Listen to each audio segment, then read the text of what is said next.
Welcome to the strange, radioactive, and fuzzy world of Biomutant. I'm Alex, and I'm going to hopefully improve the game's fun factor by unearthing cool things you can do with the combat mechanics, upgrade systems, and weapon crafting. There is a vast open world out there to trek with the weird cat, dog, bear, raccoon abomination you created, and these tips and tricks will let you squeeze even more out of the little guy. I've spent a lot of time exploring this game, and I have some quality stuff you really need to know all the way up to the very end of this, so get that attention span ready. It can be dangerous out there in the land of Biomutant, so be prepared, because the absolute last thing you want to happen is to end up like this poor dude.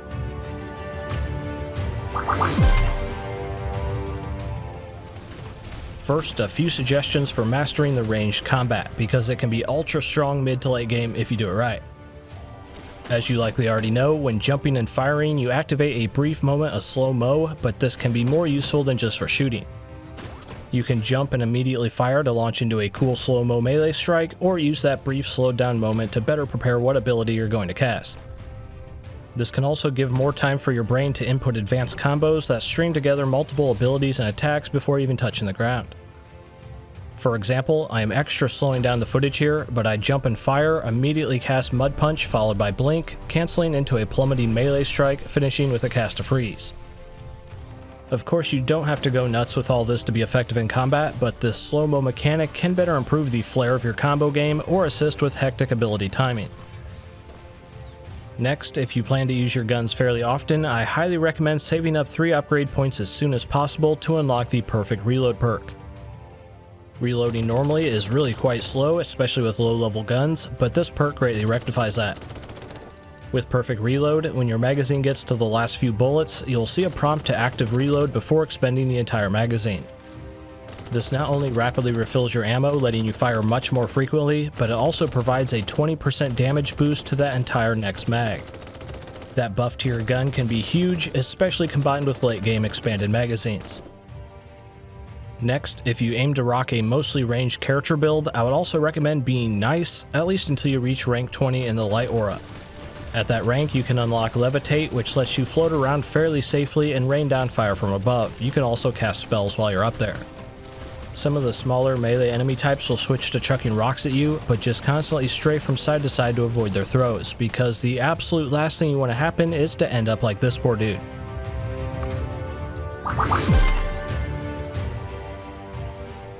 Here's a short collection of random useful stuff, like these lovely horrible creatures. These change in appearance depending on the biome, but if you catch one of these, you get the option to save or kill them, giving you a point towards your light or dark aura. Since some of the abilities are locked behind aura level, make sure you keep your one eye open for these creatures, since they are the easiest way to get bonus points towards being good or evil. Next, early in the game, you'll find some areas that you think you can't access yet until you get better jumping capabilities. However, your character can kick off of walls to turn your standard double jump into a slightly more useful triple jump. This little vertical boost just might be enough to get to those harder to reach goodies. Next, using bonfires will allow you to replenish your health, but they can also change the time of day. However, sometimes these are hard to come by when all you really want to do is just change the time of day. The solution? Just fast travel to any location, which is another way to manually pass the time. The closer the location you travel to, the less time will pass, so warp somewhere across the map if you want to turn it from day to night or night to day. This is useful for some quests that are only active during certain times of day, or for capturing the most beautiful screenshots with your preferred lighting. Next, there are many things to seek out in Biomutant, but one of the most important things to look out for in an area's objectives is any gear labeled as Ultimate. These are the special, non-randomized pieces of gear that get these fancy display cases, and they are often some of the most potent or important weapons and armor in the game. If you just can't find a location's ultimate loot that is listed, or you don't happen to have the required ability to access it yet, make sure to mark these locations on the map by either taking a screenshot, or if you're old enough to know what paper is, jot down the location's exact coordinates so you can return to it later. Make sure you're taking the time to acquire these powerful items, because the absolute last thing you want to happen is to be effective in melee combat, you'll want to alternate between your different special attack combos, which build up charges to activate Super Wung Fu. This is essentially your ultimate ability that lets you either hyperspeed punch a target, slow-mo air fire your gun, pummel targets into the ground, or do a AoE slam attack. You'll want to make sure to unlock at least 2 of the combos that are labeled as special for your melee weapons or guns. You can't just use 3 of the same special attack over and over to build that meter, so plan to have at least 2 of these you're familiar with when you're doing your combos. Next, another important aspect of melee combat, at least against the smaller enemy types, is aerial launchers. With certain attacks or abilities, they'll set the enemy into a juggle state, and all you have to do then is press the attack button to fly over to them and then just slash away. This can be done after performing a parry or from a single cast of the fungi skill. However, if more than 2 of those shrooms are active at once, the enemy will just bounce between them instead.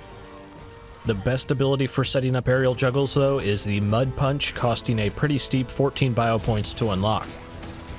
This tactic is pretty great at quickly disabling and taking down smaller enemies, but you'll still have to deal with those big beefy enemies in other ways. For this size of enemy type, which you'll be seeing fairly often, the best way to take them down is just to parry them. Some of their stronger attacks are not parryable, so only go for this when you see those squiggly lines above their head. When these enemy types are parried, it will put them into a down state, which will allow you to latch onto their face and further disable them, turning them into glorified punching bags for a few seconds after.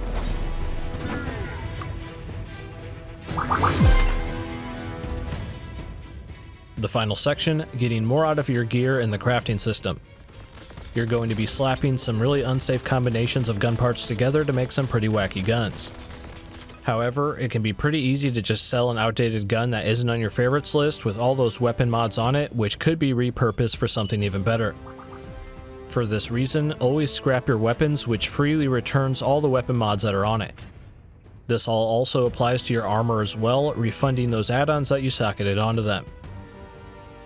Next, if you have found some of the rarer weapons like the ultimate tier 1 we found earlier, it's sometimes best to use that as a base point for making new weapons rather than making them completely from scratch. You can modify even the base type of an ultimate weapon to have it fire in different ways while still using the rest of the attachments on the gun. This costs a fraction of the resources to do so compared to if you scrapped that ultimate weapon for parts and then rebuilt a new weapon using what you acquired from it. And that's it for the gameplay tips today for Biomutant, and hopefully your little trash panda makes good use of all that. Now, if any of the stuff in this video helped out your enjoyment of the game, make sure to let me know that, and also, I'm just kinda curious on what you all think of Biomutant overall. If you happen to like the style of my videos, consider sticking around on the channel, because it's my #1 goal to make this the place for people who want to squeeze even more out of the gameplay mechanics of their shiny newly acquired game releases. As always, this has been Alex from Boomstick Gaming, and thanks for watching this all the way up to the very end. I'll see you next time.